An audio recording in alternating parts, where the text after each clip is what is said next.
जैसा कि आपको पता है कि वेक्टरों को ज़रब करने का तरीका आम ज़रब करने के तरीके से डिफरेंट है। मतलब हम आम एरिथमेटिक रूल के ज़रिए जब हम दो हिंसों को ज़रब करते हैं तो उसका तरीका अलग है, और जब भी हमें ज़रूरत हो दो वेक्टरों को आपस में ज़रब करने का तो इसका तरीका डिफरेंट है। आपको ये भी पता है कि वेक्टरों को हम दो मुख्तलिफ तरीक़ों के ज़रिए आपस में मल्टीप्लाई कर सकते हैं। एक तरीके को हम बोलते हैं डॉट प्रोडक्ट की मेथड, और दूसरे को हम क्रॉस प्रोडक्ट की मेथड का नाम दे सकते हैं। अब चाहे डॉट प्रोडक्ट का अमल हो चाहे क्रॉस प्रोडक्ट का अमल हो, दोनों प्रोसेस में एक बात जो है वो मुश्तरक है, और वो मुश्तरक बात दोनों प्रोसेस में ये है कि चाहे हम डॉट प्रोडक्ट का अमल करें या चाहे हम क्रॉस प्रोडक्ट का अमल करें, ये अमल हमेशा दो वेक्टरों के माबैन ही हो सकता है।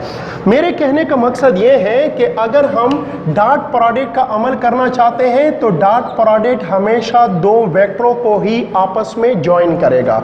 इस तरह कहीं भी नहीं हो सकता कि हम डॉट प्रोडक्ट स्केलर और वेक्टर के माबैन ले लें। इस तरह कभी भी ये डॉट का अमल जो है ये दो स्केलरों के माबैन भी नहीं हो सकता। डॉट हमेशा दो वेक्टर क्वांटिटी को आपस में ज्वाइन करेगा। सिमिलरली यही बात क्रॉस प्रोडक्ट के लिए भी है। जब भी हम क्रॉस प्रोडक्ट का अमल करेंगे तो क्रॉस प्रोडक्ट का अमल हमेशा दो वेक्टरों के माबैन होगा। ऐसा कहीं भी नहीं हो सकता कि हम क्रॉस प्रोडक्ट का अमल जो है स्केलर और वेक्टर के माबैन कर ले।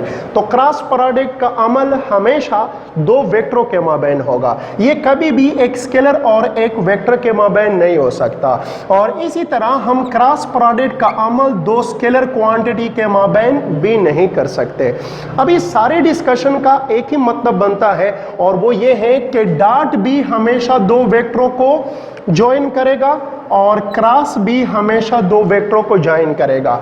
डॉट के इस तरफ भी हमेशा वेक्टर होगा और इस साइड पर भी हमेशा वेक्टर होगा, और क्रॉस के इस साइड पर भी हमेशा वेक्टर होगा और इस साइड पर भी हमेशा वेक्टर होगा। अब इसी बुनियादी कॉन्सेप्ट के बेस पर हमारे साथ है नेक्स्ट एमसीक्यू नंबर 51। तो चलो डियर स्टूडेंट बात करते हैं एमसीक्यू नंबर 51 की। तो एमसीक्यू नंबर 51 कहता है, जैसा कि आपको स्क्रीन के ऊपर नजर आ रहा है, ये कहता है कि if vector A and B and C are non zero vector then A dot B dot C is equal to, पहला ऑप्शन है A B cos theta, B option है A B C cos theta, C option है A B C sine theta, और D option है meaningless. तो चलो इस MCQ को डिस्कस करते हैं। देखें, अक्सर जब मैं क्लास में अपने स्टूडेंट से पूछता हूं कि चलो बताएं ए डॉट बी जो है वो किस चीज़ के बराबर है, तो स्टूडेंट की तरफ से फौरन मुझे रिस्पांस मिल जाता है। वो कह देते हैं कि ए डॉट बी बराबर होता है किस चीज़ के, magnitude of A magnitude of be in cos of theta. तो ये जवाब जब दुरुस्त आता है तो इसके बाद नेक्स्ट जो मेरा क्वेश्चन होता है वो ये होता है कि चलो ए डॉट बी जो है ये तो ए बी कॉस थीटा के बराबर है, लेकिन अगर हम A dot B dot C को ले लेते हैं तो ये किस चीज़ के बराबर होगा। अब जब मैं पूछता हूं कि A dot B dot C जो है वो किस चीज़ के बराबर है, तो ऐसे में मुख्तलिफ स्टूडेंट की मुख्तलिफ राय जो है वो आना शुरू हो जाते हैं। कुछ स्टूडेंट कहते हैं कि ये A B C cos theta के बराबर होता है, कुछ स्टूडेंट कहते हैं कि नहीं ये A B C sine theta के बराबर होता है, कुछ कहते हैं कि नहीं ये ए बी कॉस थीटा के बराबर होता है। जिस तरह आपको मुख्तलिफ ऑप्शन जो है वो नजर आते हैं। अब यहाँ पर स्टूडेंट की तरफ से आने वाले इन जवाबात में से कोई जवाब भी दुरुस्त नहीं है। क्यों, ऐसा क्यों है? ऐसा इसलिए है कि अगर हम जरा गौर करें कि ये A dot B dot C किस चीज़ के बराबर है, तो अब अगर हम जरा गौर करें तो हम क्या कर सकते हैं, अगर हम इन दोनों वेक्टरों को मिलाते हैं, क्योंकि ये तीन वेक्टरों के दरमियान डॉट प्रोडक्ट है, तो सबसे पहले हमने दो वेक्टरों के दरमियान डॉट प्रोडक्ट लेना होगा, फिर उसके जवाब को तीसरे के साथ हमने डॉट प्रोडक्ट करना होगा। लेकिन अगर हम देखें सिर्फ फिलहाल अगर फॉर द टाइम बिंग हम इन दोनों वेक्टरों को ले ले, तो ये a डॉट b से आपको पता है कि the dot product of two vector result into a scalar quantity. अब इन दोनों जो डॉट प्रोडक्ट होगा इन दोनों का वो क्या होगी, स्केलर क्वांटिटी होगी, और ये है हमारे साथ क्या, वेक्टर क्वांटिटी। तो अभी जिस तरह मैंने आपको बताया dot product between scalar and vector is not possible, ये मुमकिन नहीं है। डॉट प्रोडक्ट स्केलर और वेक्टर के माबैन नहीं होता, लिहाजा ये कहना कि a dot b dot c किस चीज के बराबर है, तो इसका दुरुस्त ऑप्शन जो यहां पर आपको नजर आ रहा है वो क्या है, मीनिंगलेस है। मतलब a dot b dot c का कोई मतलब जो है वो नहीं बनता। क्यों नहीं बनता, क्योंकि a डॉट b हमें स्केलर देगा और ये क्या होगा, वेक्टर होगा। अब सिचुएशन हमारे साथ ये बनेगी कि स्केलर का हमने डॉट प्रोडक्ट लेना होगा वेक्टर के साथ, जो कि पॉसिबल नहीं है। लेकिन अगर हम इसको इस तरह ले लें कि a dot b dot c अगर हम ले लें, तो हम ये भी कर सकते हैं कि हम इन दोनों को ज्वाइन करें। अब अगर हम इन दोनों को ज्वाइन करेंगे तो b डॉट c से हमारे साथ आ जाएगा स्केलर, और a जो है ये हमारे साथ क्या है, वेक्टर है। अब वेक्टर डॉट स्केलर जो है ये भी पॉसिबल नहीं है। ऐसी सूरत में भी हमारे साथ जो दुरुस्त जवाब होगा वो मीनिंगलेस होगा। अब इस MCQ नंबर 51 में जो हमारे साथ दुरुस्त ऑप्शन है वो ऑप्शन डी है, जो कि क्या है, जो कि मीनिंगलेस है। इस MCQ से आप एक अहम बात जो है वो भी सीख सकते हैं, और वो ये है कि the dot product between the dot product more than two vector is not possible। आप यहां पर एक उसूल सीख सकते हैं, और वो ये उसूल है कि the dot product of more than two vectors, the dot product of more than two vectors is not possible। अगर हम दो से ज्यादा वेक्टर ले लें और हम इसका डॉट प्रोडक्ट करना चाहते हैं तो ये मुमकिन नहीं होगा। जिस तरह आपने देखा तो यहां पर हमारे साथ तीन वेक्टर हैं, तो तीनों वेक्टरों का at a time dot product जो है वो पॉसिबल नहीं है। इसी तरह चार वेक्टरों का डॉट प्रोडक्ट जो है वो भी पॉसिबल नहीं होगा, क्योंकि a dot b dot c dot d ये भी पॉसिबल नहीं है। ऐसा क्यों है, ऐसा इसलिए कि इन दोनों से आ जाएगा स्केलर, अब स्केलर को हमने डॉट करना होगा, इन दोनों से भी आ जाएगा क्या, स्केलर। अब स्केलर डॉट स्केलर जो है ये भी पॉसिबल नहीं है। सो मोर देन टू वेक्टर का डॉट प्रोडक्ट पॉसिबल नहीं है, चाहे वो तीन वेक्टर हो, चाहे वो चार वेक्टर हो, चाहे वो पांच वेक्टर हो। तो ये एक इंतहाई इंपॉर्टेंट कॉन्सेप्ट है, इसको आप अपने जहन में रखें। नेक्स्ट है हमारे साथ MCQ नंबर 52। ये MCQ कहता है कि the quantity a cross b divide by A B sine theta represents. A option है the unit vector perpendicular to the plane containing vector a and vector b। B option है a unit vector parallel to the plane containing vector a and vector b। C option है the area of the plane containing vector a and vector b। और D option है volume of parallel piped. तो यहां पर हमें एक मखसूस quantity दी गई है, और इस क्वांटिटी के बारे में पूछा गया है कि वो कौन सा ऑप्शन है जो कौन सा ऑप्शन है जिसको ये क्वांटिटी जो हमें दी गई है ये सेटिस्फाई करती है। तो इस MCQ को समझने के लिए फर्ज करें हमारे साथ क्या है, एक वेक्टर है वेक्टर a और दूसरा वेक्टर है हमारे साथ वेक्टर b, और इन दोनों के दरमियान एंगल है थीटा। ये भी याद रखें इस MCQ में हमें क्रॉस प्रोडक्ट दिया गया है, तो इसका मतलब यह है कि ये MCQ दरअसल क्रॉस प्रोडक्ट से लिंक करता है, इसके साथ बिलोंग करता है। तो फॉर एग्जांपल ये हमारे साथ वेक्टर a है जो इस सीमत में है, ठीक है, और ये हमारे साथ वेक्टर b है जो इस सीमत में है। यहां पर एक और बात भी याद रखें, जब भी हम वेक्टरों को ऐड करते हैं तो एक वेक्टर की टेल और दूसरे के हेड को ज्वाइन करते हैं, लेकिन जब भी हम दो वेक्टरों का प्रोडक्ट मालूम करते हैं, चाहे वो स्केलर प्रोडक्ट हो चाहे वो डॉट प्रोडक्ट हो, तो ऐसे में हमने दोनों वेक्टरों के टेल को ज्वाइन करके उसके दरमियान एंगल को ढूंढना होता है। ये बात डॉट प्रोडक्ट के लिए भी है और ये बात क्रॉस प्रोडक्ट के लिए भी है। जैसा यहां पर मैंने किया, इस वेक्टर की टेल और इस वेक्टर की टेल को यहां पर ज्वाइन किया, इन दोनों के दरमियान कोई भी एंगल है जो कि थीटा है, थीटा इन दोनों वेक्टरों के दरमियान कोई एंगल है। अब मैं इन दोनों के दरमियान क्रॉस प्रोडक्ट का अमल जो है वो करना चाहता हूं, तो इन दोनों के दरमियान जो क्रॉस प्रोडक्ट होगा ये a क्रॉस b के बराबर होगा। और a क्रॉस b, चूंकि ये a क्रॉस b एक नया वेक्टर है जो इस वेक्टर a और वेक्टर b को ज़रब करने से हमारे साथ हासिल हुआ। याद रखिए डियर स्टूडेंट, यहां पर हमारा वास्ता तीन वेक्टरों के साथ है। एक है वेक्टर a जो कि इस डायरेक्शन में है, दूसरा वेक्टर है वेक्टर b, और a क्रॉस b इन दोनों से बनने वाला एक नया वेक्टर है। और ये वेक्टर हम लिख सकते हैं, ये वेक्टर किस चीज के बराबर होगा, ये बराबर होगा magnitude of first vector, magnitude of second vector. Cross को खत्म करने के लिए इस साइड पर हमने क्या लगाया, साइन थीटा लगाया। और आपको ये भी पता है कि दो वेक्टरों के क्रॉस प्रोडक्ट से दूसरे साइड पे जो हमें क्वांटिटी हासिल होती है उसका नेचर ऐसा होता है कि ये वेक्टर इन नेचर होता है। इसलिए ये तो हमारे साथ इस नए वेक्टर का मैग्नीट्यूड है, लेकिन इस नए वेक्टर का जो डायरेक्शन होगा वो हम इस यूनिट वेक्टर से रिप्रेजेंट करते हैं।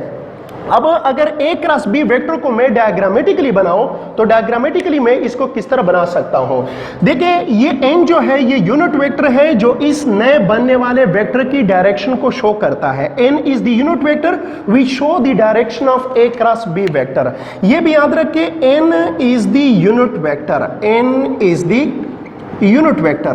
ये वो यूनिट वेक्टर है, is the unit vector which represents the direction of a cross b vector, which represents the direction of a cross b vector. a cross b एक नया वेक्टर है जो इन दोनों वेक्टरों के क्रॉस प्रोडक्ट से हमारे साथ हासिल हुआ। अब ये n जो है वो किस डायरेक्शन में होगा, जो कि दरअसल a क्रॉस b का डायरेक्शन है।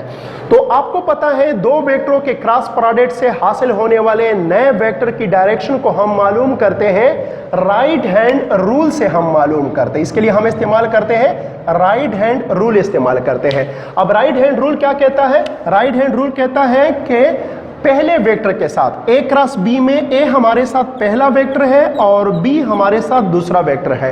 राइट हैंड रूल कहता है कि आप अपने राइट हैंड को ओपन करें और इसको पहले वेक्टर के साथ बिल्कुल पैरेलल रखें। तो मैंने अपने राइट हैंड को, देखें लेफ्ट हैंड को नहीं रखना है, राइट हैंड को रखना है। तो हम क्या करते हैं, राइट हैंड को पहले वेक्टर के साथ पैरेलल रखते हैं और दूसरे वेक्टर की तरफ हम अपनी उंगलियों को बंद करते हैं, अपने मुट्ठी को बंद करते हैं, अपने फिंगर को करल करते हैं। सो करल the finger in the direction of the second vector. अब सेकंड वेक्टर इस सीमत में है तो दूसरे वेक्टर की डायरेक्शन में मैंने मुट्ठी को बंद किया, फिंगर को करल किया और फिंगर को करल करने के बाद स्ट्रेच यूर थंब आउटवर्ड, आप अपने थंब को बाहर निकाल दें। सो ये जो थंब है this is the direction of a cross b vector. अब अगर वेक्टर a इस सीमत में है, वेक्टर b इस सीमत में है, तो a क्रॉस b वेक्टर जो है वो इस सीमत में होगा।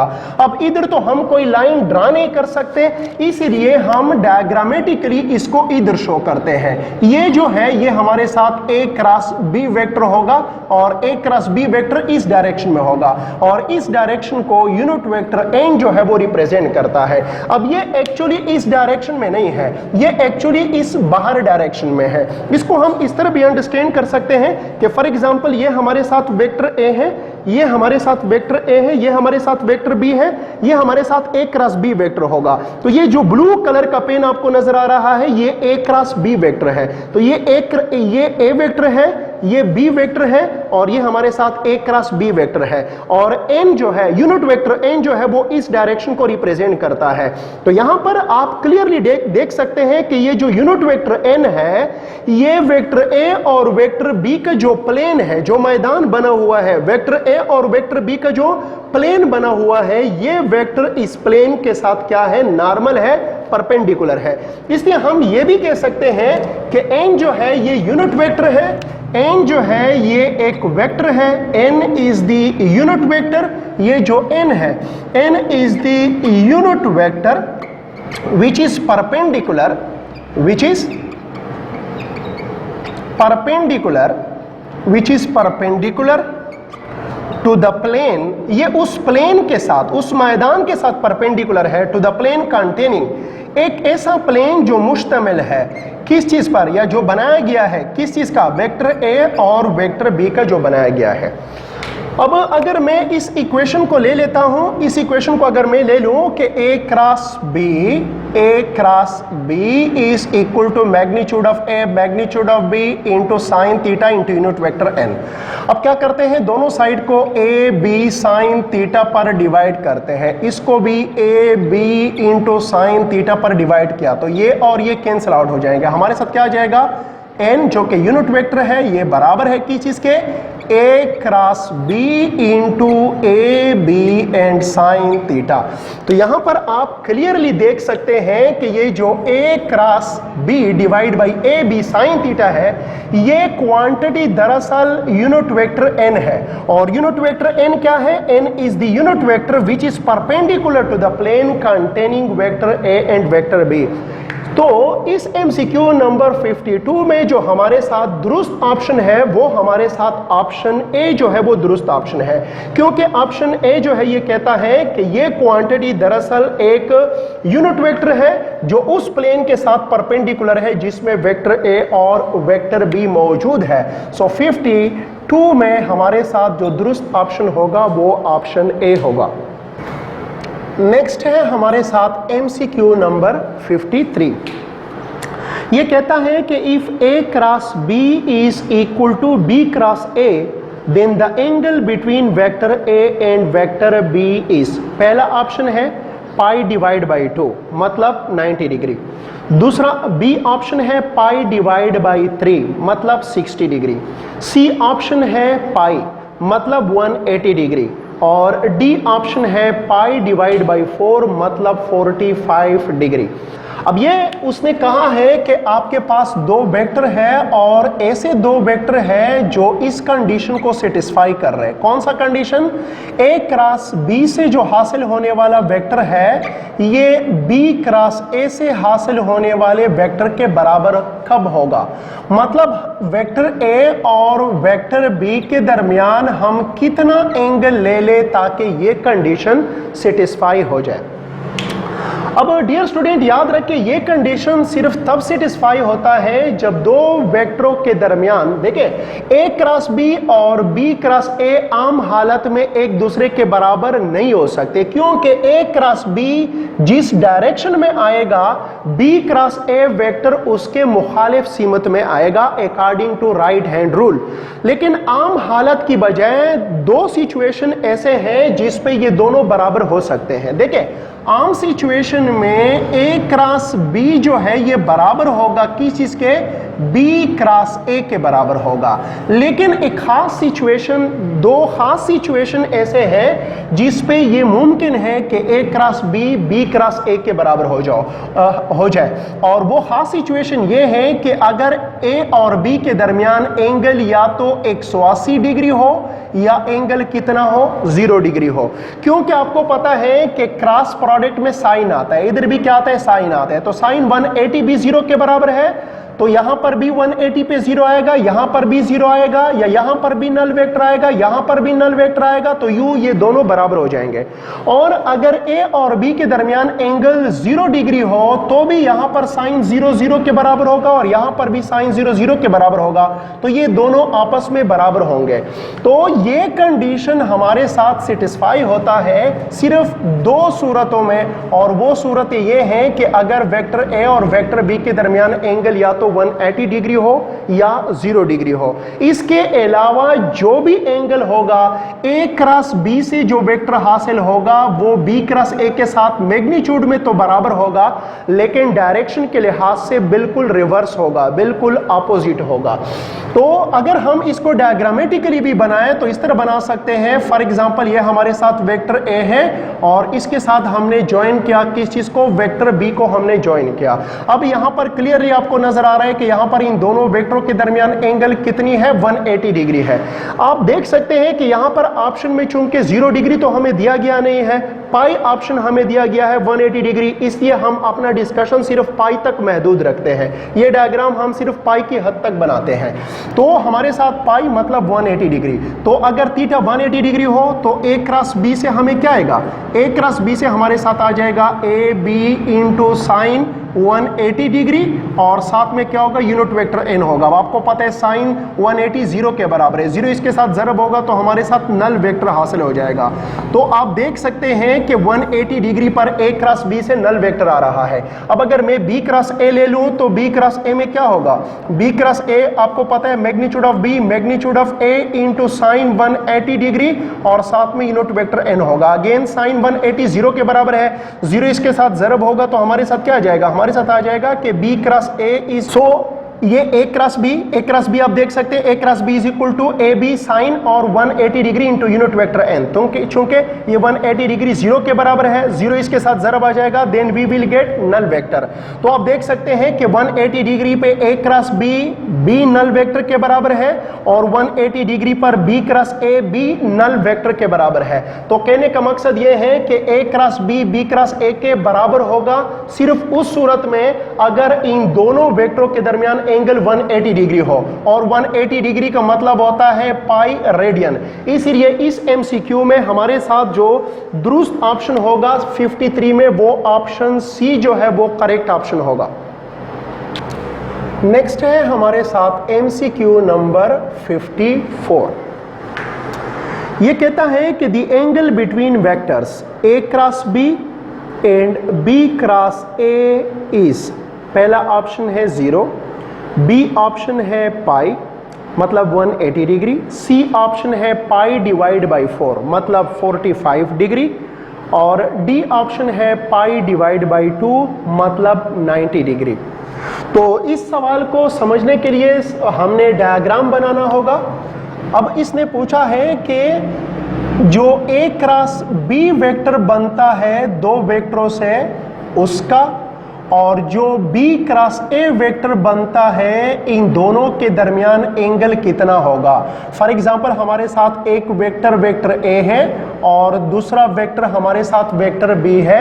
इस दोनों से हासिल हुआ A cross B vector B, और इन दोनों से हासिल हुआ B cross A vector B। तो इसने पूछा कि इस A क्रॉस B और B क्रॉस A वेक्टर के दरमियान एंगल कितनी होगी। अब अगर हम इसका डायग्राम बनाएं तो डायग्राम हम इसका इस तरह बना सकते हैं। फॉर एग्जांपल वेक्टर ए जो है वो इस डायरेक्शन में है, वेक्टर बी जो है वो इस डायरेक्शन में है, और इन दोनों के दरमियान जो एंगल है वो थीटा है या फाई है। यहाँ पर फाई जो है ये इन दोनों वेक्टरों के दरमियान एंगल है, और थीटा जो है ये इन दोनों वेक्टरों के दरमियान एंगल है। तो फाई इन दोनों के दरमियान कोई भी एंगल है जिसको हमने फाई कहा। अब हम इन दोनों वेक्टरों का ए क्रॉस बी वेक्टर हासिल करना चाहते हैं। हम इन दोनों वेक्टरों का जो ए क्रॉस बी वेक्टर है वो हासिल करना चाहते हैं। तो ए जो है वो क्या है, वो हमारे साथ पहला वेक्टर है यहाँ पर, और बी जो है वो हमारे साथ दूसरा वेक्टर है। तो राइट हैंड रूल के मुताबिक ए के साथ मैंने अपने राइट हैंड को पैरेलल रखा और वेक्टर बी की तरफ अपने फिंगर को करल किया। तो ये जो थंब है ये क्या शो करता है, ये ए क्रॉस बी वेक्टर की डायरेक्शन को शो करता है। तो यहां पर ये जो ए क्रॉस बी वेक्टर है इसको मैं इधर ड्रा करता हूं। आउटवर्ड के लिए मैंने इधर लाइन जो है वो ड्रा किया। तो हमारे साथ ए क्रॉस बी वेक्टर जो है वो बाहर की सीमत में आउटवर्ड ऑफ द प्लेन या outward of the white board आप देख सकते हैं, ये हमारे साथ ए क्रॉस बी वेक्टर है। अब अगर मैं बी क्रॉस ए वेक्टर को देखना चाहूं तो बी क्रॉस ए वेक्टर को कैसे ढूंढ सकता हूं। तो बी क्रॉस ए वेक्टर में बी हमारे साथ पहला वेक्टर है और ए जो है ये हमारे साथ दूसरा वेक्टर है। तो राइट हैंड रूल के मुताबिक यहां पर अब पहला वेक्टर हमारे साथ ये होगा, दूसरा वेक्टर हमारे साथ ये होगा जब हम बी क्रॉस ए ढूंढते हैं। तो अब पहले वेक्टर बी के साथ मैंने अपने राइट हैंड को पैरेलल किया। अब मैं अपने जो फिंगर है उसको करल कर रहा हूं toward the second vector. Second vector नीचे है तो दूसरे वेक्टर की सीमत में मैं अपने फिंगर को करल करता हूं, स्ट्रेच योर थंब आउटवर्ड। तो बी क्रॉस ए वेक्टर जो है ये इनवर्ड टू द प्लेन है या इनवर्ड है। ए क्रॉस बी हमारे साथ बाहर था और बी बी क्रॉस ए जो है वो इनवर्ड है, तो इनवर्ड होने की वजह से मैं बी क्रॉस ए के लिए जो रिप्रेजेंटेटिव लाइन ड्रा कर रहा हूं वो इधर है। तो ये किसके लिए है? ये लाइन जो है ये आउटवर्ड के लिए है, ठीक है। और ये लाइन जो है ये इनवर्ड के लिए है, और ये लाइन दरअसल बी क्रॉस ए वेक्टर को रिप्रेजेंट कर रही है। तो यहां पर आप देख सकते हैं ये लाइन ए क्रॉस बी को रिप्रेजेंट कर रही है, ये बी क्रॉस ए को रिप्रेजेंट कर रही है। यू इन दोनों लाइनों के दरमियान जो एंगल है वो आप देख सकते हैं 180 डिग्री है, और आपको ये भी पता है कि 180 डिग्री पाई रेडियन के बराबर है। इसलिए इस एमसीक्यू नंबर 54 में जो दुरुस्त ऑप्शन होगा वो ऑप्शन बी हमारे साथ दुरुस्त ऑप्शन होगा। नेक्स्ट है हमारे साथ एमसीक्यू नंबर 55। ये कहता है कि if vector A and vector B are non zero vector then the angle between A cross B vector and A minus B vector will be. पहला ऑप्शन है 0 रेडियन, बी ऑप्शन है pi radian, सी option है pi divide by 2 radian, और D option है pi divide by 4 radian. तो इस MCQ में दरअसल हमें दो वेक्टर दिए गए हैं जो कि नॉन जीरो है। एक वेक्टर वेक्टर ए है, दूसरा वेक्टर वेक्टर बी है। अब अगर हम इन दोनों वेक्टरों का क्रॉस प्रोडक्ट ले ले ए क्रॉस बी, तो ए क्रॉस बी हमारे साथ एक नया वेक्टर हासिल होगा। इस तरह अगर हम इन दोनों वेक्टरों का डिफरेंस ले ले ए माइनस बी, तो ए माइनस बी से भी हमें एक नया वेक्टर हासिल होगा। तो इसने ये पूछा है कि इन दोनों वेक्टरों के क्रॉस प्रोडक्ट से जो नया वेक्टर हासिल हुआ है जो कि ए क्रॉस बी वेक्टर है, और इन दोनों वेक्टरों के डिफरेंस से जो वेक्टर हासिल हुआ है जो कि ए माइनस बी वेक्टर है, तो आप ए क्रॉस बी और ए माइनस बी के दरमियान एंगल ढूंढे कि ये कितनी होगी। साथ में उसने हमें मुख्तलिफ A B C D option भी दिए हुए हैं। तो इस क्वेश्चन को हम इस तरह सॉल्व कर सकते हैं कि फॉर एग्जांपल ये हमारे साथ एक वेक्टर है जो कि वेक्टर ए है, और ये हमारे साथ दूसरा वेक्टर है जो कि वेक्टर बी है। अब अगर हम इसको डायग्रामेटिकली बनाएं तो हम इसको डायग्रामेटिकली कुछ इस तरह बना सकते हैं कि फॉर एग्जांपल ये हमारे साथ वेक्टर ए जो है वो इस सिमत में है, this is vector A. Vector A को हमने इधर ड्रा किया और इधर हमने वेक्टर बी बनाया। अब इस वेक्टर ए और वेक्टर बी के टेल को हमने ज्वाइन किया, और इन दोनों वेक्टरों के दरमियान जो एंगल है वो फाई है। अब इन दोनों वेक्टरों के क्रॉस प्रोडक्ट से जो नया वेक्टर बनेगा वो हमारे साथ राइट हैंड रूल के मुताबिक पहले वेक्टर के साथ आप राइट हैंड को पैरेलल करें, दूसरे वेक्टर की तरफ मुट्ठी को बंद करें, तो नया वेक्टर जो ए क्रॉस बी होगा वो इस सिमत में होगा। और इस सिमत के लिए हम क्या करते हैं, ए क्रॉस बी वेक्टर को इधर बनाते हैं। तो ये ए क्रॉस बी वेक्टर दरअसल इन दोनों वेक्टरों के क्रॉस प्रोडक्ट से हासिल होने वाला वेक्टर है। अब ये ए क्रॉस बी दरअसल इन दोनों वेक्टरों के क्रॉस प्रोडक्ट से हासिल होने वाला वेक्टर है। अब अगर मैं इसी वेक्टर ए को दोबारा इसी मत में लेता हूं, ये हमारे साथ वेक्टर बी है, तो माइनस बी वेक्टर जो है वो हमारे साथ इसी मत में होगा। इसलिए ए को मैंने पहला वेक्टर माना और माइनस बी वेक्टर को दूसरा वेक्टर मैंने माना, तो ये हमारे साथ क्या बना, माइनस बी वेक्टर बना। अब पहला वेक्टर जो कि वेक्टर ए है, यही वेक्टर हमने ए क्रॉस बी के लिए भी लिया, और यही वेक्टर हम बी से क्या कर रहे हैं, बी हम इस वेक्टर से माइनस बी कर रहे हैं। इसलिए यहां पर जो हमारे साथ रिजल्टेंट होगा, अब इसको फिलहाल नजरअंदाज करें, इसको आप ले लें, ये पहला वेक्टर है और ये दूसरा वेक्टर है। दूसरे वेक्टर के टेल को पहले के हेड के साथ ज्वाइन किया। अब पहले के टेल से लास्ट के हेड की तरफ अगर हम लाइन ड्रा करेंगे तो हमारे साथ ये लाइन जो है वो आ जाएगी, और ये लाइन जो है वो दरअसल इन दोनों वेक्टरों के डिफरेंस से हासिल होने वाला वेक्टर है। तो ये इन दोनों वेक्टरों से ए और बी से हासिल होने वाला ये डिफरेंस वाला वेक्टर है, और ए क्रॉस बी जो है इन दोनों वेक्टरों के डॉट प्रोडक्ट से क्रॉस प्रोडक्ट से हासिल होने वाला वेक्टर है। अब उसने ये पूछा है कि ये जो इन दोनों वेक्टरों के दरमियान क्रॉस प्रोडक्ट वाला वेक्टर है और इन दोनों वेक्टरों के दरमियान जो डिफरेंस वाला वेक्टर है, इन दोनों वेक्टरों के दरमियान एंगल कितनी होगी, इसको हमने ढूंढना है। मतलब इन दोनों वेक्टरों के दरमियान जो एंगल है जो कि थीटा है, इसको हमने फाइंड आउट करना है। तो a क्रॉस b एक वेक्टर है और a माइनस b एक वेक्टर है। इन दोनों वेक्टरों के दरमियान हमने एंगल ढूंढनी है।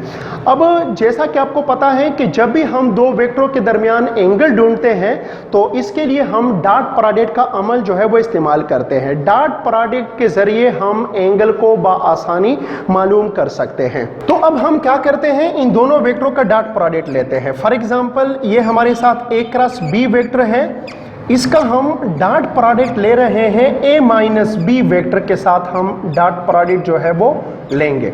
अब इसको हम इस तरह भी सॉल्व कर सकते हैं, a क्रॉस b का डॉट प्रोडक्ट करेंगे वेक्टर a के साथ और a क्रॉस b का डॉट प्रोडक्ट लेंगे हम वेक्टर b के साथ। तो इसको हम इस तरह भी लिख सकते हैं कि a cross b dot vector a minus ये वाला माइनस, अब ये हम लिखेंगे कि a cross b dot minus b जो है वो हम लिखेंगे और हम ये देखना चाहते हैं कि ये किस चीज के बराबर आ रहा है। तो ये दरअसल हम इन दोनों वेक्टरों का डॉट प्रोडक्ट ले रहे हैं। डॉट प्रोडक्ट क्यों ले रहे हैं, क्योंकि हम इन दोनों वेक्टरों के दरमियान एंगल ढूंढना चाहते हैं। अब अगर आप जरा इसके ऊपर गौर करें तो ये a क्रॉस b जो है ये बाहर की तरफ है। आप लोगों ने जैसा कि पहले भी इसके ऊपर काफी डिस्कशन हुआ है, a क्रॉस b वेक्टर जो है ये बाहर की तरफ है और वेक्टर b जो है वो इस सीमत में है। तो आप देख सकते हैं ये a क्रॉस b वेक्टर इस सीमत में है और वेक्टर a जो है वो इस सीमत में है। ये वेक्टर a इस सीमत में है और ये a क्रॉस b इस सीमत में है। तो इन दोनों के दरमियान एंगल कितना है, 90 डिग्री। तो जब इन दोनों वेक्टरों के दरमियान एंगल 90 डिग्री होगी तो आपको पता है किसी भी दो वेक्टरों के दरमियान जब एंगल 90 डिग्री हो तो उसका डॉट प्रोडक्ट क्या होगा, 0 होगा। तो इन दोनों का डॉट प्रोडक्ट 0 होगा। इसी तरह ये जो a क्रॉस b वेक्टर है ये इधर है और वेक्टर b जो है ये हमारे साथ इस डायरेक्शन में है। वेक्टर b जो है वो हमारे साथ इस डायरेक्शन में है। तो a क्रॉस b वेक्टर इस डायरेक्शन में है और b वेक्टर जो है वो इस डायरेक्शन में है। तो यहां पर भी आप देख सकते हैं कि a क्रॉस b वेक्टर और वेक्टर b जो है ये आपस में परपेंडिकुलर है और दो परपेंडिकुलर वेक्टरों का डॉट प्रोडक्ट क्या होगा, 0 होगा। तो इसका मतलब ये बना कि जो a क्रॉस b वेक्टर है dot a minus b vector जो है इन दोनों वेक्टरों का डॉट प्रोडक्ट 0 आ रहा है। तो यहां से ये बात बिल्कुल क्लियर है कि जब इन दोनों वेक्टरों का डॉट प्रोडक्ट 0 के बराबर होगा तो इसका क्लियर कट मतलब ये होगा कि ये दोनों वेक्टर भी आपस में परपेंडिकुलर है, क्योंकि दो परपेंडिकुलर वेक्टरों का डॉट प्रोडक्ट ही 0 आता है। इसलिए हम कह सकते हैं कि इन दोनों वेक्टरों के दरमियान जो एंगल होगा वो 90 डिग्री के बराबर होगा और 90 डिग्री जो है ये किस चीज के बराबर होता है, ये पाई डिवाइड बाई 2 रेडियन के बराबर होता है। इसलिए हमारे साथ इस एमसीक्यू नंबर 55 में जो दुरुस्त ऑप्शन होगा वो ऑप्शन सी हमारे साथ करेक्ट ऑप्शन होगा। तो ऑप्शन सी जो है ये हमारे साथ करेक्ट ऑप्शन है। अब इसी एमसीक्यू की तरह एग्जैक्टली एमसीक्यू नंबर 56 भी है। तो आप जरा एमसीक्यू नंबर 56 को देखें। एमसीक्यू नंबर 56 कहता है कि what is the angle between p plus Q vector and p cross product with vector q, इसके दरमियान एंगल कितना होगा। मतलब उसने आपको दो वेक्टर दिए हुए हैं, एक है वेक्टर p दूसरा है वेक्टर q। अब उसने कहा है कि p प्लस क्यू और p cross product with q का जो वेक्टर होगा उसके दरमियान एंगल कितना होगा। तो यहां पर भी उसने मुख्तलिफ ऑप्शन जो है वो दिए हुए हैं, 0 डिग्री है, पाई डिवाइड बाई 2 है, पाई डिवाइड बाई 4 है और पाई ऑप्शन आपको दिया गया है। तो एग्जैक्टली यह एमसीक्यू जो है वो आप इस 55 वाले तरीके के जरिए कर सकते हो। ये a माइनस बी की जगह पर आपके साथ क्या आ जाएगा, p प्लस क्यू आ जाएगा और यहां पर आपके साथ क्या आ जाएगा, p क्रॉस प्रोडक्ट, मतलब p और q के क्रॉस प्रोडक्ट का जो प्रोडक्ट वेक्टर होगा वो आपके साथ आएगा। तो प्रोसीजर तकरीबन सेम है और यहां पर भी इस एमसीक्यू में भी आपके साथ जो दुरुस्त ऑप्शन होगा वो आपके साथ बी ऑप्शन दुरुस्त ऑप्शन होगा। तो आप कह सकते हैं कि एमसीक्यू नंबर 56 को आप बिल्कुल इसी प्रोसीजर के जरिए हल करें। आपने सिर्फ ये करना है कि a माइनस बी की जगह पर p प्लस क्यू लेना होगा और आपका रिजल्टेंट जो है वो माइनस वेक्टर की बजाय आप प्लस वेक्टर लोगे। रिजल्टेंट जो है वो आपके साथ इधर आ जाएगा। ये P क्रॉस Q जो है वो आपके साथ आ जाएगा। तो इसी तरीके को आप फॉलो करें, इसी तरीके से आप हासिल कर सकते हैं कि यहां पर भी आपके साथ जो इन P plus Q and P cross Q के दरमियान जो मतलब P प्लस Q वेक्टर और P क्रॉस Q वेक्टर के दरमियान जो एंगल आएगी, आपने यहां पर भी क्या करना होगा, इन दोनों का डॉट प्रोडक्ट लेना होगा। तो आपके साथ आ जाएगा कि इन दोनों का डॉट प्रोडक्ट जो है वो 0 के बराबर आएगा। अब अगर इन दोनों का डॉट प्रोडक्ट 0 के बराबर आ रहा है तो मतलब यह है कि यहां पर भी इन दोनों वेक्टरों के दरमियान एंगल 90 डिग्री है और 90 degree pi divide by 2 radian के बराबर होता है। इसलिए MCQ नंबर 56 में भी आपके साथ जो दुरुस्त ऑप्शन बनेगा वो ऑप्शन बी जो है वो करेक्ट ऑप्शन बनेगा। नेक्स्ट है हमारे साथ MCQ नंबर 57। ये कहता है कि the resultant of two vectors having magnitude 2 and 3 is 1। What is their cross product? A option है 6, बी ऑप्शन है 3, सी ऑप्शन है 1 और डी ऑप्शन 0 के बराबर है। तो सवाल क्या कहता है? क्वेश्चन कहता है कि आपके पास दो वेक्टर है और इन दोनों वेक्टरों का जो रिजल्टेंट है, फॉर एग्जांपल आपके पास दो वेक्टर है, एक वेक्टर आपके साथ वेक्टर ए है, दूसरा वेक्टर आपके साथ वेक्टर बी है। अब उसने कहा कि इन दोनों वेक्टरों का जो रिजल्टेंट है, इसके रिजल्टेंट का जो मैग्नीट्यूड है, ऐसे दो वेक्टरों का जिसमें से एक वेक्टर का मैग्नीट्यूड जो है वो 2 है, दूसरे वेक्टर का जो मैग्नीट्यूड है वो 3 है और इन दोनों वेक्टरों का जो रिजल्टेंट है उसका मैग्नीट्यूड 1 के बराबर है। अब उसने पूछा है कि अब ऐसे दो वेक्टरों का अगर हम क्रॉस प्रोडक्ट लेंगे तो हमारे साथ क्या हासिल होगा, ऐसे दो वेक्टरों का क्रॉस प्रोडक्ट क्या होगा। अब इस क्वेश्चन में हमें वेक्टर ए का मैग्नीट्यूड दिया गया है, वेक्टर बी का मैग्नीट्यूड दिया गया है और इन दोनों का जो रिजल्टेंट है उसका मैग्नीट्यूड दिया गया है और हमसे पूछा गया है कि इन दोनों वेक्टरों का क्रॉस प्रोडक्ट किस चीज के बराबर होगा। फिर उसने यहाँ पर मुख्तलिफ ऑप्शन जो है वो हमें दिए हुए हैं। तो पहली बात तो यह है कि आप जरा इसके ऊपर गौर करें। पहले वेक्टर का मैग्नीट्यूड 2 है, दूसरे वेक्टर का मैग्नीट्यूड 3 है और रिजल्टेंट जो है वो 1 है। अब यहां से जिस तरह हमने प्रीवियस MCQs काफी डिटेल से डिस्कस किए हैं, इसको देखकर हमें फौरन पता चल सकता है कि इन दोनों वेक्टरों को के दरमियान अगर हम एंगल 180 डिग्री ले लें तो 180 डिग्री पे इन दोनों का रिजल्टेंट जो है वो 1 के बराबर आ सकता है, क्योंकि 2 और 3 का जो मिनिमम रिजल्टेंट होगा वो 1 होगा और 1 जो है ये हमें 180 डिग्री पे मिलेगा। तो इस सारे कहानी से तो हमें ये पता चल रहा है कि वेक्टर ए और वेक्टर बी के दरमियान एंगल कितनी होगी, 180 डिग्री होगी। अब अगर वेक्टर ए और वेक्टर बी के दरमियान एंगल 180 डिग्री होगी तो हम कह सकते हैं कि A cross B is equal to magnitude of A magnitude of B into sine 180 degree और साथ में हमारे साथ क्या आ जाएगा, यूनिट वेक्टर एन भी आ जाएगा। अब आपको पता है साइन 180 डिग्री किस चीज के बराबर है, 0 के बराबर है। अब अगर ये 0 इसके साथ ज़रब होगा तो हमारे साथ या तो हम कह सकते हैं कि नल वेक्टर हासिल होगा और अगर नल वेक्टर उसने नहीं दिया हुआ है, जैसा कि आपको नजर आ रहा है उसने नहीं दिया हुआ है, तो यहां पर नल वेक्टर की बजाय हमारे साथ दुरुस्त ऑप्शन 0 वाला ऑप्शन भी दुरुस्त ऑप्शन होगा। तो इस केस में जो हमें दिया गया है ए क्रॉस बी इन दोनों वेक्टरों का किस चीज के बराबर होगा, 0 के बराबर होगा और इस लिहाज से 57 में हमारे साथ जो दुरुस्त ऑप्शन होगा वो ऑप्शन डी करेक्ट ऑप्शन होगा। नेक्स्ट है हमारे साथ MCQ नंबर 58। ये कहता है कि the magnitude of I cross K dot into K cross I is, पहला ऑप्शन है 0, बी ऑप्शन है 1, सी ऑप्शन है -1 और डी ऑप्शन जो है ये हमारे साथ I के बराबर है।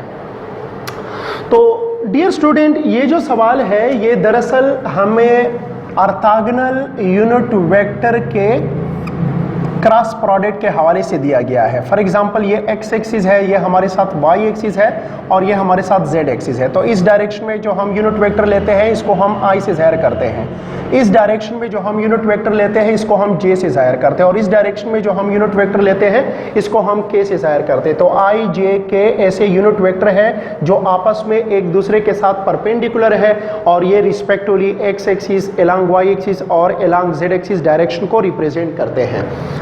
अब ये भी याद रखें कि आई क्रॉस आई जो है, यहाँ पर कुछ उसूल जो है वो हमने सीखने हैं और वो उसूल ये हैं कि आई क्रॉस आई जो है ये किस चीज़ के बराबर होगा, ये नल वेक्टर या ज़ीरो के बराबर होगा। क्योंकि आपको पता है कि अगर हम इसको सोल्व करते हैं आई क्रॉस आई को अगर हम सोल्व करते हैं तो हमारे साथ क्या आ जाएगा, magnitude of first vector magnitude of second vector into sine theta into unit vector N.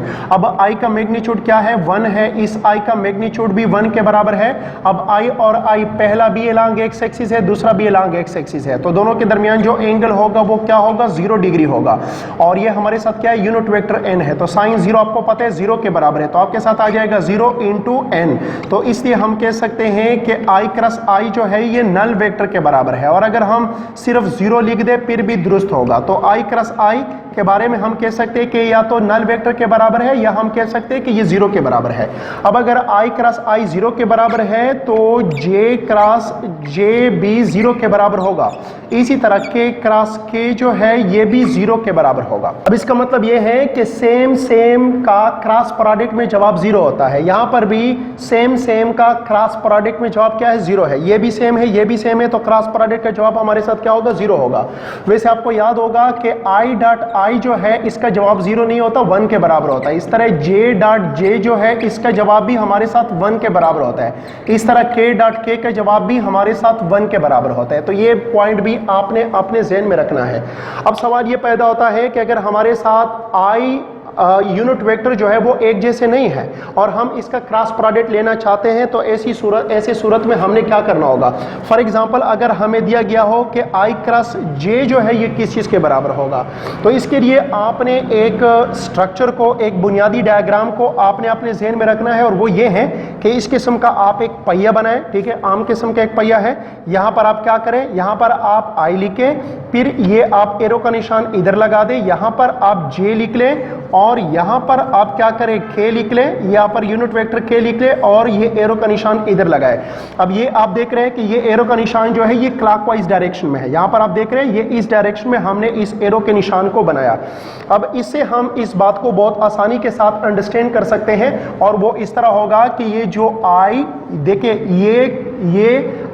ये क्रॉस ये किस चीज़ के बराबर होगा, इसके बराबर होगा। मतलब this cross product with this के बराबर होगा। इस तरह this cross product with this इसके बराबर होगा। इस तरह this cross product with this इसके बराबर होगा। तो आप देखते जाए, मैं लिख रहा हूं यहां पर, तो हमारे साथ क्या रहा है, I क्रॉस J। अगर मैं I क्रॉस J लिखना चाहता हूं तो ये I क्रॉस J किसके बराबर होगा, ये K के बराबर होगा। इस तरह J क्रॉस K जो है ये I के बराबर होगा, J क्रॉस K I के बराबर होगा। इस तरह K क्रॉस I J के बराबर होगा। तो हम लिख सकते हैं कि K क्रॉस I ये किस चीज़ के बराबर होगा, J के बराबर होगा। लेकिन यहाँ पर एक और बात, वो बात ये है कि आपको पता है cross product is anti commutative, मतलब A क्रॉस B जिस सीमत में आएगा B क्रॉस A उसके मुखालिफ सीमत में, अपोजिट डायरेक्शन में या रिवर्स डायरेक्शन में आएगा। इसलिए हम ये भी कह सकते हैं कि अगर हम इसको उलट करें, I क्रॉस J को अगर हम J क्रॉस I लिखे, अगर इस I क्रॉस J को हम J क्रॉस I लिखे तो ये हमारे साथ माइनस K के बराबर होगा। इस तरह अगर हम K क्रॉस J को I क्रॉस J को रिवर्स करें तो हमारे साथ क्या आएगा, K क्रॉस J आएगा, यूं हमारे साथ माइनस I आ जाएगा। इसका मतलब ये भी है कि अगर आप इसके मुखालिफ सीमत में जा रहे हो, मतलब J क्रॉस I, इसको अगर आप देखें J क्रॉस I इस एरो के मुखालिफ सीमत में जा रहे हो तो J क्रॉस I किस चीज़ के बराबर होगा, माइनस K के बराबर होगा। इस तरह अगर आप इस मुखालिफ सीमत में जा रहे हो, ये एरो का निशान तो इधर है, आप K क्रॉस J का अमल करना चाहते हो, जिस तरह यहाँ पर है, तो आप K क्रॉस J का अमल करोगे, इस एरो के मुखालिफ सीमत में जाओगे तो I आपके साथ माइनस आएगा। इस तरह अगर हम इसको उलट करें तो हमारे साथ I क्रॉस के बराबर हो जाएगा किस चीज के, माइनस जे के बराबर हो जाएगा। तो ये कुछ अहम बातें हैं, ये आपने याद रखने हैं। लेकिन ये भी याद रखें, जब डिफरेंट होते हैं, डिफरेंट क्लास में कोई वैल्यू देते हैं, लेकिन जब डिफरेंट डॉट में होते हैं तो जवाब हमारे साथ जीरो ही आएगा। तो जे डॉट आई भी हमारे साथ क्या होगा, जीरो होगा। बाकी के डॉट आई डॉट के, ये सब हमें क्या देते हैं, जीरो जो है वो हमें देते हैं। तो डिफरेंट डॉट में जीरो देते हैं और डिफरेंट क्रॉस में कोई वैल्यू देते हैं।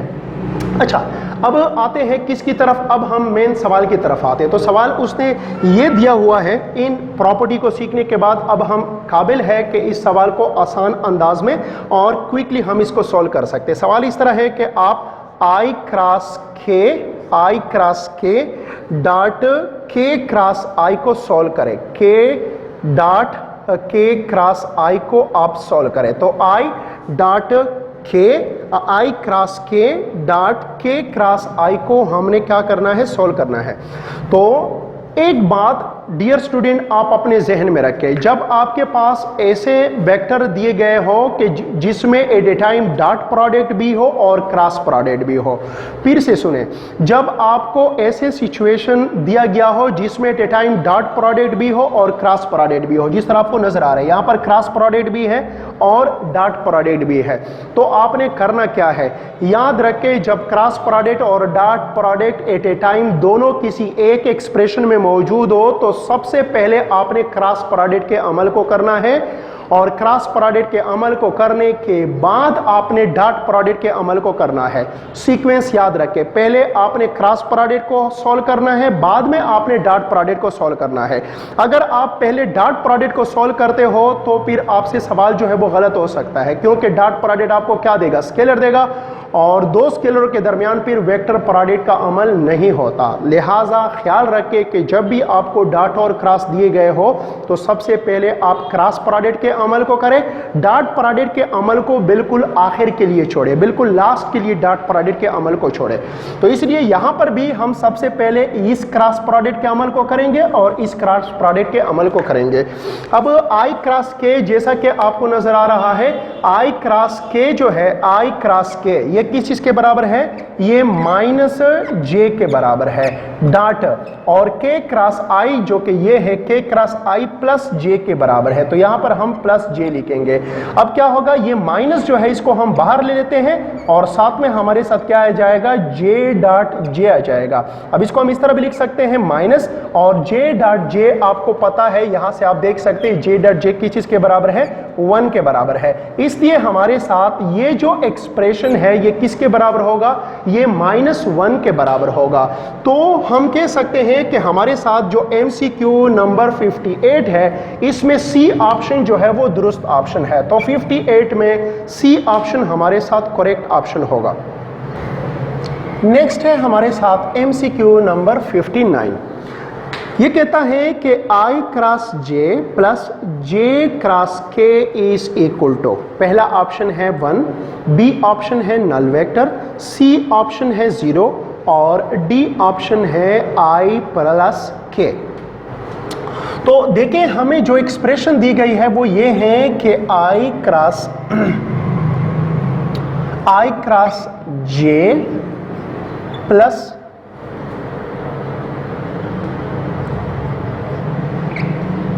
J क्रॉस K, ये एक्सप्रेशन हमें दी गई है।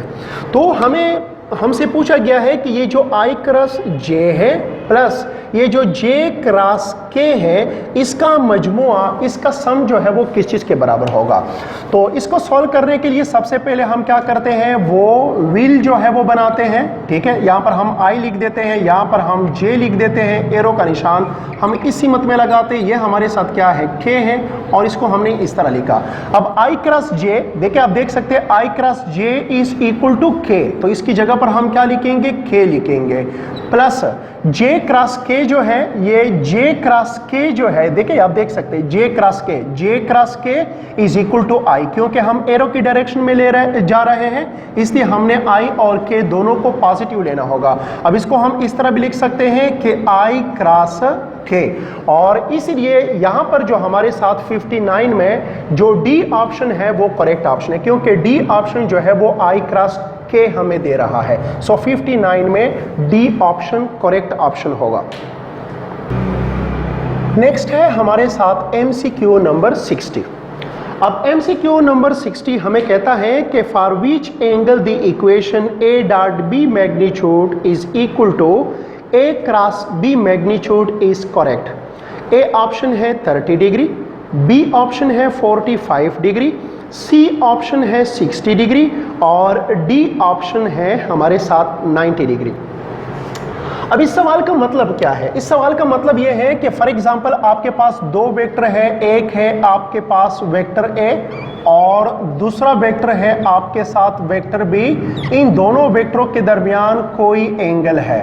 अब हमने इन दोनों वेक्टरों के दरमियान एक ऐसी एंगल ढूंढनी है जिस एंगल पे इन दोनों वेक्टरों के क्रॉस प्रोडक्ट का जो मैग्नीट्यूड आता है वही हमसे इन दोनों वेक्टरों के डॉट प्रोडक्ट का मैग्नीट्यूड भी हासिल हो जाए। कहने का मकसद यह है कि हम इन दोनों वेक्टरों के दरमियान कितना एंगल रख दें कि अगर हम इन दोनों वेक्टरों का क्रॉस प्रोडक्ट लेते हैं या हम इन दोनों वेक्टरों का डॉट प्रोडक्ट लेते हैं, दोनों सूरतों में हमारे पास जो मैग्नीट्यूड आ रहा हो वो एक जैसा हो। मतलब अगर इन दोनों वेक्टरों का डॉट प्रोडक्ट 10 आ रहा है तो इन दोनों वेक्टरों के क्रॉस प्रोडक्ट का मैग्नीट्यूड भी 10 आना चाहिए। लेकिन ऐसा मुमकिन है इन दोनों वेक्टरों के दरमियान एक खास एंगल पे, और वो एंगल यहां पर हमने ढूंढनी है।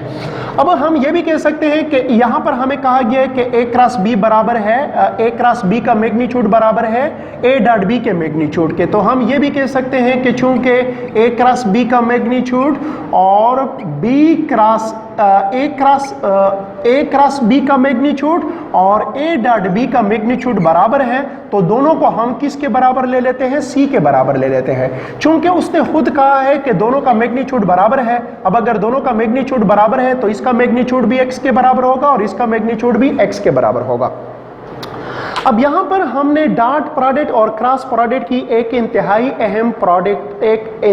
अहम प्रॉपर्टी को सीखना है, और वो अहम प्रॉपर्टी ये है कि चलो इसको हम एक स्टेटमेंट की सूरत में लिखते हैं, और वो ये है कि the ratio of the magnitude of cross product of two vectors to the dot product of the same two vectors to the magnitude of the dot product to the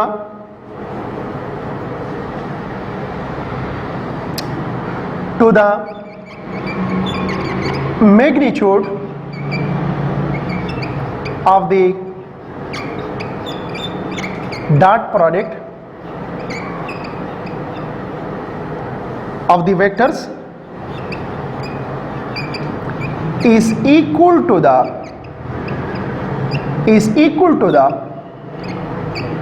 tangent of the angle between them। इस बात को अगर हम mathematically लिखें तो हम इस तरह लिख सकते हैं कि किसी दो वेक्टरों के क्रॉस प्रोडक्ट का जो मैग्नीट्यूड होता है, इसकी अगर हम इन दोनों वेक्टरों के डॉट प्रोडक्ट की मैग्नीट्यूड के साथ रेशियो ले लें तो ये हमेशा किस चीज के बराबर होगा? टेंजेंट थीटा के बराबर होगा। तो ये एक इंतहाई इंपॉर्टेंट रिलेशन है, इसको आप अपने जहन में रखें। अब अगर इस रिलेशन को हम इस्तेमाल करें तो ऊपर के MCQ को हम सॉल्व कर सकते हैं। अब चूंकि उसने कहा है कि अब हम लिख सकते हैं कि tangent theta is equal to, ये A क्रॉस B का मैग्नीट्यूड जो है ये x के बराबर है, तो इसकी जगह पर हम x लिखेंगे। इसी तरह A डॉट B का मैग्नीट्यूड भी x के बराबर है, तो ये भी x के बराबर, ये भी x के बराबर, दोनों हो जाएंगे कैंसिल आउट। हमारे साथ क्या आ जाएगा? हमारे साथ आ जाएगा कि tangent theta is equal to 1। अब अगर हम टेंजेंट को इधर शिफ्ट करें तो हमारे साथ आ जाएगा कि theta is equal to tangent inverse 1 आ जाएगा। और याद रखें टेंजेंट इनवर्स 1 जो है ये 45 डिग्री के बराबर है। है। तो याद रखें, ये इन दोनों वेक्टरों के डॉट प्रोडक्ट का मैग्नीट्यूड और इन दोनों वेक्टरों के क्रॉस प्रोडक्ट का मैग्नीट्यूड तब आपस में बराबर हो सकते हैं अगर इन दोनों वेक्टरों के दरमियान एंगल 45 डिग्री हो। तो इसीलिए इस एमसीक्यू नंबर 60 में बी ऑप्शन जो है वो हमारे साथ करेक्ट ऑप्शन है, जो कि 45 डिग्री को रिप्रेजेंट करता है। डियर स्टूडेंट, वेक्टर के हवाले से कुछ इंतहाई अहम प्रॉपर्टीज है, इंतहाई इंपॉर्टेंट प्रॉपर्टीज है जो वेक्टर के हवाले से आपको मुख्तलिफ जगहों पे दरकार हो सकते हैं। तो उन तमाम अहम रिजल्ट को मैंने इस तरह यहाँ पर वाइट बोर्ड के ऊपर लिखा हुआ है। तो ये कुछ इंतहाई इंपॉर्टेंट प्रॉपर्टीज़ है वेक्टर के हवाले से। तो इन तमाम प्रॉपर्टीज़ को आपने अपने जहन में रखना है और अपने साथ नोट करना है। तो ये कुछ 10 अहम प्रॉपर्टीज़ है वेक्टर के हवाले से, जिसको हमने प्रीवियसली मुख्तलिफ एमसीक्यू में प्रूव भी किया है। मतलब आप यूँ कह सकते हैं कि अभी तक हमने जितने भी एमसीक्यूज़ डिस्कस किए उन तमाम एमसीक्यूज़ का खुलासा या उन तमाम एमसीक्यूज़ का जो निचोड़ है या लबे लबाब है वो हम इन 10 प्रॉपर्टीज़ की सूरत में लिख सकते हैं और इस 10 प्रॉपर्टीज़ की सूरत में हम इसको सीख सकते हैं। तो सबसे पहली प्रॉपर्टी ये है कि अगर हमारे साथ दो वेक्टर है, अगर हमारे साथ ए और बी दोनों वेक्टर है और दोनों का रिजल्टेंट जो है वो इन दोनों के मैग्नीट्यूड के बराबर है, तो ऐसी सूरत में then the angle between the two vector will be 0 degree. मतलब यह है कि अगर दो वेक्टरों का रिजल्टेंट उन दोनों वेक्टरों के मैग्नीट्यूड के आम एडिशन के बराबर हो, तो ऐसे में इन दोनों वेक्टरों के दरमियान एंगल 0 डिग्री होगी। ये एक इंतहाई अहम प्रॉपर्टी है। दूसरी बात यह है कि अगर किसी दो वेक्टरों के क्रॉस प्रोडक्ट का मैग्नीट्यूड और डॉट प्रोडक्ट का मैग्नीट्यूड अगर बराबर है, so then the angle between the two vectors A and B will be 45 degree. मतलब 45 डिग्री पर ही ऐसा मुमकिन है कि दो वेक्टरों के क्रॉस प्रोडक्ट का मैग्नीट्यूड और डॉट प्रोडक्ट का मैग्नीट्यूड आपस में बराबर हो जाए। अगर हम दो वेक्टरों के क्रॉस प्रोडक्ट के मैग्नीट्यूड का स्क्वायर ले लें और उसको हम ऐड करें उन दोनों वेक्टरों के डॉट प्रोडक्ट के मैग्नीट्यूड के स्क्वायर के साथ और हम इसको सॉल्व करें, तो हमारे साथ जो जवाब आएगा वो a square into B square होगा। मतलब पहले वेक्टर की मैग्नीट्यूड का स्क्वायर इंटू दूसरे वेक्टर की मैग्नीट्यूड के स्क्वायर के बराबर होगा। तो अगर आप इसको सॉल्व करोगे तो आपके साथ जवाब ये आएगा। फोर्थ प्रॉपर्टी ये है कि अगर किसी वेक्टर के, अगर हमारे साथ कोई से दो वेक्टर है, अब इन दोनों वेक्टरों के सम से जो हमारे साथ मैग्नीट्यूड आता है और इन दोनों वेक्टरों के डिफरेंस से हमारे साथ जो मैग्नीट्यूड आता है, ये दोनों बराबर होंगे कब? अगर इन दोनों वेक्टरों के दरमियान एंगल 90 डिग्री हो। फिफ्थ प्रॉपर्टी ये है कि the angle between the cross product of two vector and the sum of the same two vector, अगर हमारे साथ दो वेक्टर हैं उसका हम क्रॉस प्रोडक्ट लेते हैं और हम इन ही दो वेक्टरों का सम लेते हैं, तो इन दोनों वेक्टरों के क्रॉस प्रोडक्ट से हासिल होने वाला वेक्टर और इन दोनों वेक्टरों के सम करने से जो हमारे साथ वेक्टर आएगा, इन दोनों वेक्टरों के दरमियान एंगल हमेशा 90 डिग्री होगी। सिक्स प्रॉपर्टी ये है कि the angle between A cross B vector and A minus B vector will be 90 degree. इस प्रॉपर्टी का मतलब ये है कि अगर हमारे साथ कोई से दो वेक्टर है, एक है वेक्टर ए, दूसरा है वेक्टर बी, अगर हम इन दोनों वेक्टरों का क्रॉस प्रोडक्ट वाला वेक्टर मालूम करें और हम इन दोनों वेक्टरों का डिफरेंस वाला वेक्टर मालूम करें, तो इन दोनों वेक्टरों के दरमियान एंगल भी 90 डिग्री के बराबर होगी। सेवन प्रॉपर्टी यह है कि अगर किसी वेक्टर का मैग्नीट्यूड दूसरे वेक्टर के मैग्नीट्यूड के साथ और इन दोनों वेक्टरों का मैग्नीट्यूड रिजल्टेंट वेक्टर के मैग्नीट्यूड के साथ बराबर हो जाए, तो ऐसा सिर्फ उस वक्त हो सकता है कि अगर इन दोनों वेक्टरों के दरमियान एंगल 120 डिग्री हो। 8 प्रॉपर्टी हमें बताती है कि अगर हमारे पास दो वेक्टरों की डिफरेंस का जो मैग्नीट्यूड है वो अगर सिंपली उन दोनों वेक्टरों के मैग्नीट्यूड के डिफरेंस के बराबर हो जाए, अगर दोनों वेक्टरों का जो डिफरेंस वेक्टर आ रहा है उसका मैग्नीट्यूड उन दोनों वेक्टरों के मैग्नीट्यूड के डिफरेंस के बराबर अगर हो, तो ऐसा सिर्फ उस वक्त मुमकिन है कि इन वेक्टर ए और वेक्टर बी के दरमियान एंगल 180 डिग्री हो। मतलब 180 डिग्री पर जो रिजल्टेंट वेक्टर बनेगा वो उन दोनों वेक्टरों के सिंपल मैग्नीट्यूड के डिफरेंस के बराबर होगा। 9 प्रॉपर्टी हमें बताती है कि A cross B vector B cross A vector के बराबर होगा। मतलब दो वेक्टरों के क्रॉस प्रोडक्ट से जो वेक्टर हमें हासिल होता है और उन्हीं दो वेक्टरों के ऑर्डर को रिवर्स करने के जरिए, रिवर्स करने के बाद जो हमें क्रॉस प्रोडक्ट वाला वेक्टर हासिल होगा, ये दोनों आपस में बराबर होंगे। कब? अगर वेक्टर ए और वेक्टर बी के दरमियान या तो एंगल 0 डिग्री हो या 180 डिग्री हो।